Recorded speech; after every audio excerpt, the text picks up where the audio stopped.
A very refreshing morning to you all.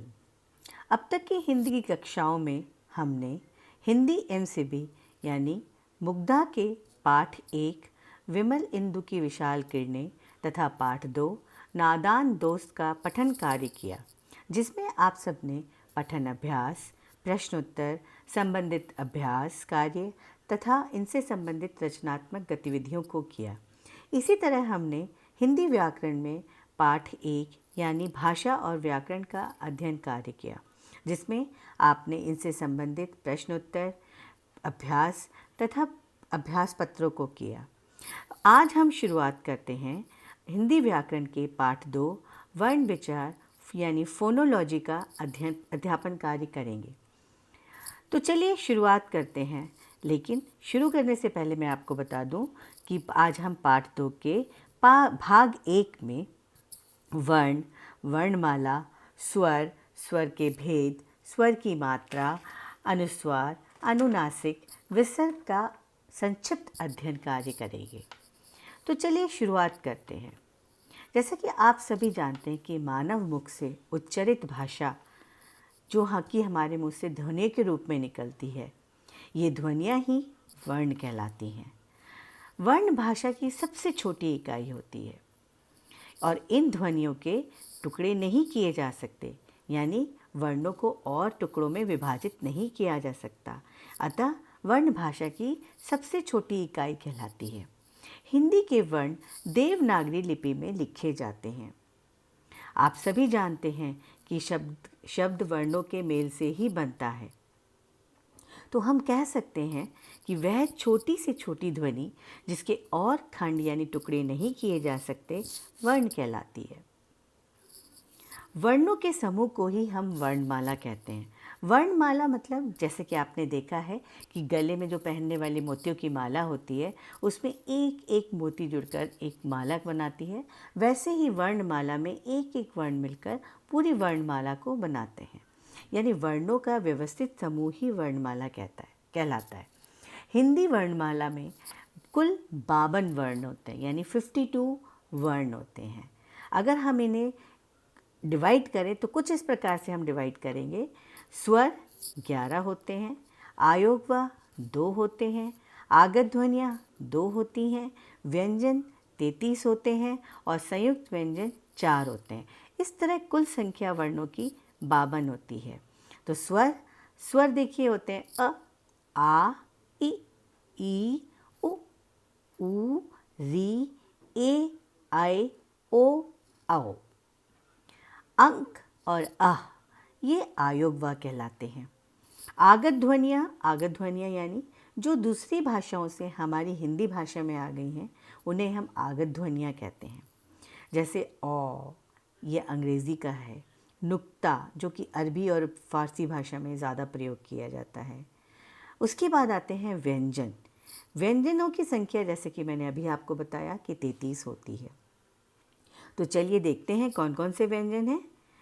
क, ख, ग, घ, अंग, च, छ, ज, झ, इया, ट, ठ, ड, ढ, अण, त, थ, द, ध, न, प, फ, ब, भ, म, य, र, ल, व, श, श, स, ह। तो ये कुल व्यंजन 33 हैं। इसके अलावा मैंने आपको बताया कि 4 संयुक्त व्यंजन होते हैं, जो है छत, त्र, ज्ञ, श्र। इस तरह इन वर्णों के मिल से हमारी पूरी वर्णमाला बनती है। अब चलते हैं वर्णों के भेद। उच्चारण और प्रयोग के आधार पर वर्णों के 2 भेद होते हैं, स्वर और व्यंजन। जैसे कि मैं पाठ शुरू करने से पहले ही आपको बता चुकी हूँ कि आज हम सिर्फ स्वर का ही अध्ययन करेंगे। तो चलिए शुरुआत करते हैं स्वर की। स्वर क्या होते हैं? स्वर वे वर्ण होते हैं जो बिना किसी सहायता के बोले जाते हैं, अर्थात इनके उच्चारण में हमारे मुख से हवा बिना किसी रुकावट के निकलती है। और हिंदी में 11 स्वर होते हैं, अ, आ, ई, उ, री, ए, ऐ, ओ, औ। उच्चारण के समय की दृष्टि से स्वरों के 3 भेद होते हैं, हर्ष, दीर्घ और प्लुत। हर्ष यानी छोटा, दीर्घ यानी बड़ा और प्लुत यानी दीर्घ से भी बड़ा। अब हम देखते हैं हर्ष स्वर क्या होते हैं। हर्ष स्वर वे होते हैं जिनके स्वरों के उच्चारण में बहुत थोड़ा समय लगता है, उन्हें हम हर्ष यानी छोटे स्वर कहते हैं। और ये 4 हैं, अ, ई, उ, री। आपने देखा जब मैं इनको बोल रही हूँ तो इनके बोलने में बहुत कम समय लग रहा है। अब देखते हैं दीर्घ स्वर। जिन स्वरों के उच्चारण में हर स्वरों से लगभग दुगना समय लगता है, उन्हें हम दीर्घ स्वर कहते हैं।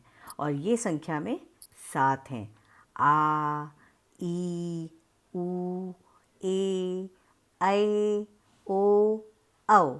तो आपने देखा मेरे को इनको बोलने में थोड़ा सा लंबा समय लग रहा है। अब आता है प्लुत स्वर। इन स्वरों के उच्चारण में दीर्घ स्वरों से भी अधिक समय लगता है और ये प्लुत कहलाते हैं। आपने देखा होगा जैसे हम जब ओम का उच्चारण करते तो हम करते हैं ओम।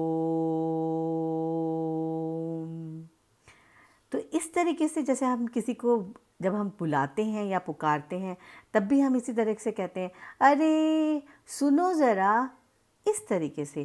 तो यानी प्लुत स्वर वे होते हैं जिनको बोलने में दीर्घ स्वरों से भी अधिक का समय लगता है। अब हम देखते हैं स्वरों की मात्राएं।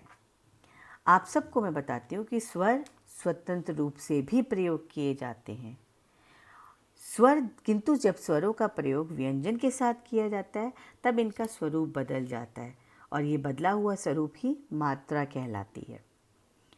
सभी व्यंजन अ की सहायता से बोले जाते हैं, लेकिन जब इन व्यंजनों में अ की ध्वनि नहीं होती है तब ये आधे कहलाते हैं, जिसे हम हलंत के द्वारा चिह्नित करते हैं।